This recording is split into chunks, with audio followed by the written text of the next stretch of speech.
नमस्कार, मैं डॉक्टर हेमंत शर्मा। आज आपको बताने जा रहा हूं, अगर आपको एक्यूट अपेंडिसाइटिस है तो हर बार जरूरी नहीं कि ऑपरेशन ही हो, ये दवाइयों से भी मैनेज होता है। तो अभी हम समझते हैं पूरा विस्तार से अपेंडिसाइटिस के कॉम्प्लिकेशन, सिम्टम्स, कब इसको दवाइयों से ट्रीट करना अनिवार्य है, कब ऑपरेशन की जरूरत होती है और कैसे इसको ट्रीट करें। ठीक है, तो स्टार्ट करते हैं। देखिए, पहले मैं बताता हूँ अपेंडिसाइटिस ये क्या होता है। आइटिस मतलब मैंने पहले भी समझा रखा है कि इन्फ्लामेशन या सूजन हो गया हो अपेंडिक्स का। अब ये क्या होता है, जो अपेंडिकुलर जो ल्यूमन होता है उसमें कोई रुकावट हो गई हो तो अपेंडिसाइटिस डेवलप होता है। अब जो एडल्ट्स होते हैं, जवान लोगों में जो मोस्ट कॉमन अपेंडिसाइटिस का कारण है उसे हम बोलते हैं फीकोलिथ। ठीक है, फीकोलिथ के कारण ऑब्स्ट्रक्शन होता है और ये अपेंडिसाइटिस कर देता है। दूसरा कारण होता है लिम्फोइड हाइपरप्लेजिया। ये मोस्ट कॉमन कॉज है बच्चों के अंदर।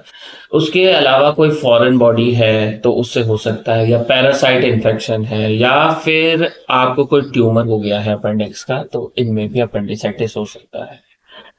तो ये कारण है जिससे अपेंडिसाइटिस होता है। अब बात करते हैं कि अपेंडिसाइटिस में सिम्टम्स क्या आएंगे, कैसे हम पहचानें कि अपेंडिक्स का दर्द है या किसी और चीज की दर्द है।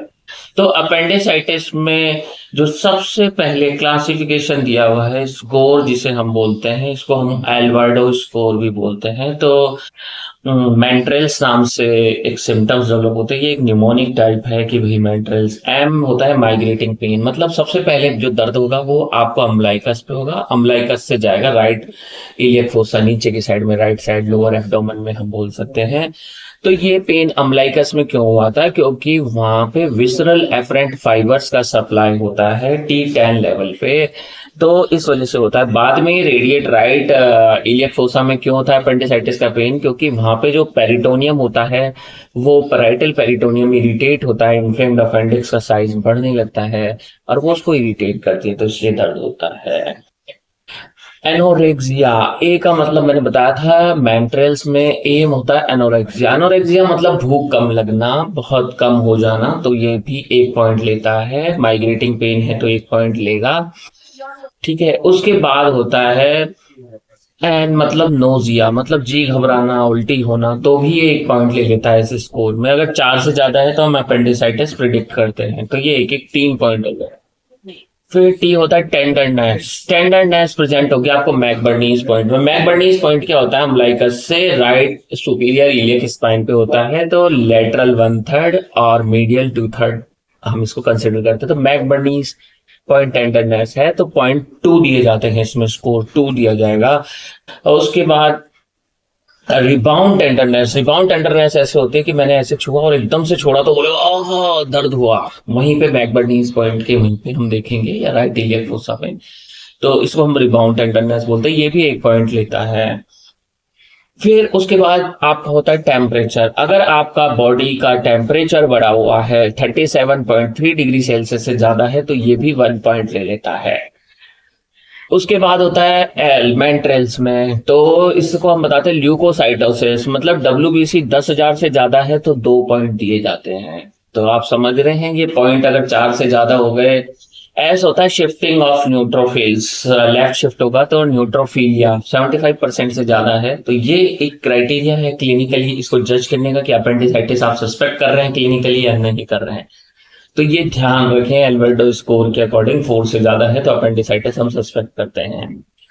अब आता है कि अपेंडिसाइटिस में क्या साइंस होते हैं, कैसे हम पता करें कि साइन हम खुद देखें। तो आप जब लेफ्ट साइड में प्रेस करेंगे पेशेंट के लोअर एब्डोमेन में, तो राइट साइड में वो बिस्तरा उधर जाएगा और इंटेस्टाइन्स उधर जाएंगी, तो वो पेरिटोनियम इरिटेट होगा, तो राइट साइड इलियक पेन होगा, राइट इलियक फोसा में, तो इसे हम रोसिंग साइन बोलते हैं।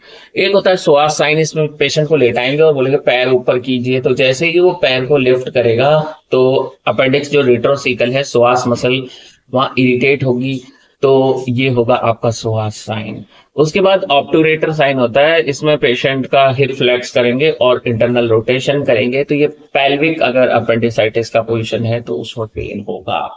मोस्ट कॉमन अपेंडिक्स का पोजीशन रेट्रोसिकल होता है, ये इंपॉर्टेंट है। एक होता है डम्फी साइन, जैसे ही खांसी करेगा राइट इंग्वाइनल फोसा में पेन होगा। एक होता है मैकबर्नीस साइन, जिसमें हम मैकबर्नीस टेंडरनेस के वहां पे पाल्पेट करेंगे पॉइंट पे तो दर्द होगा। तो ये सारे साइन हैं जो डॉक्टर पहचान सकता है कि पेशेंट को अपेंडिसाइटिस है, और वो एल्वेडो स्कोर की मदद से। अब बात करते हैं हम इन्वेस्टिगेशंस क्या क्या करें, जैसे डब्ल्यूबीसी वगैरह, ब्लड टेस्ट, सीआरपी, ईएसआर, ये सब आप देखें, और ये भी देखें कहीं लंप तो नहीं है। अगर पेशेंट को अपेंडिकुलर लंप है, यूएसजी में प्रॉप टेंडरनेस है, तो उस केस में हम ऑपरेट नहीं करते हैं, ऑस्नाशिलीन रेजिमेन अप्लाई करते हैं। ये रेजिमेन 5 दिन तक चलाते हैं, कई बार ज्यादा भी चलता है। उसमें लंप का साइज हम मेजर करते हैं ऑस्नाशिलीन रेजिमेन में। पेशेंट के वाइटल्स मॉनिटर करते हैं, आईवी फ्लूइड रखते हैं, पेशेंट को नील बाय माउथ रखते हैं, कुछ खाने पीने को नहीं देते हैं, ब्रॉड स्पेक्ट्रम एंटीबायोटिक्स देते हैं, round the clock temperature check करेंगे, पल्स चेक करेंगे, बीपी चेक करेंगे, और लंप के पास हम मार्किंग कर देंगे, देखेंगे डेली लंप का साइज रिड्यूस हो रहा है नहीं हो रहा। क्योंकि क्या होता है, इसमें अपेंडिक्स बहुत इन्फ्लेम्ड हो जाता है, सीकम इन्फ्लेम्ड रहता है, और परफोरेशन का चांस बनता है। हाँ, अगर ये लंप का साइज नहीं बढ़ रहा है, सिम्टम्स वर्स हो रहे हैं आपके ऑस्नाशिलीन रेजिमेन पे, तो आप लेप्रोटॉमी पे जा सकते हैं उस केस में। ठीक है, राइट हेमिकोलेक्टोमी करनी पड़ सकती है उस समय, अपेंडिसाइटिस के साथ साथ, अपेंडिक्स रिमूवल के साथ साथ। अब हम बात करते हैं कि इसमें सीटी स्कैन भी हम परफॉर्म कर सकते हैं। अब अपेंडिसाइटिस है तो इसके कॉम्प्लिकेशंस भी हो सकते हैं, जैसे रप्चर्ड अपेंडिक्स है, पायोपेरिटोनियम है, फीकल पेरिटोनाइटिस है, ये सारे इसमें सिम्टम्स हो सकते हैं। डाइवर्टिकुलाइटिस हो सकता है, फ्लैगमोन हो सकता है, एब्सेस हो सकता है। तो अगर पेशेंट एब्सेस सेप्टिक शॉक में जा सकता है। अगर आपको लगता है कि आपका पेशेंट का कंडीशन वर्स हो रहा है तो इमीडिएट सर्जरी इंडिकेटेड है अनस्टेबल केसेस में। बाकी डिफरेंशियल डायग्नोसिस बहुत सारे हैं जिनसे हम डिफरेंशियल कर सकते हैं, पर जो मैंने बताया अपेंडिक्स को कैसे अप्रोच करना है वो एक इम्पॉर्टेंट है, तो उससे आप जान सकते हैं कि ये अपेंडिक्स ही है। डिफरेंशियल डायग्नोसिस में हो सकता है टॉर्जन, आपको हो गया हो ओवरीज का ओवेरियन टॉर्जन हो गया हो राइट साइड का, उसके अलावा कोई इन्फ्लामेशन, डाइवर्टिकुलाइटिस हो, मैकल डाइवर्टिकुलम हो, कोई ट्यूमर हो, ये सारी चीजें भी हो सकती है जो आपको कंफ्यूज कर सकती है कि ये अपेंडिसाइटिस है। तो फिर भी जो मैंने अप्रोच बताई है उससे हम अगर प्रोसीड करते हैं तो ये ठीक होता है। और वीडियो अच्छा लगता है तो लाइक कर दें, चैनल पर नए हैं तो सब्सक्राइब करना ना भूलें ऐसी इंटरेस्टिंग जानकारी के लिए। और किसी बीमारी पे अगर आपको वीडियो चाहिए तो आप मेरे को कमेंट करें, मैं उस पर जरूर वीडियो। धन्यवाद, थैंक यू, नमस्कार।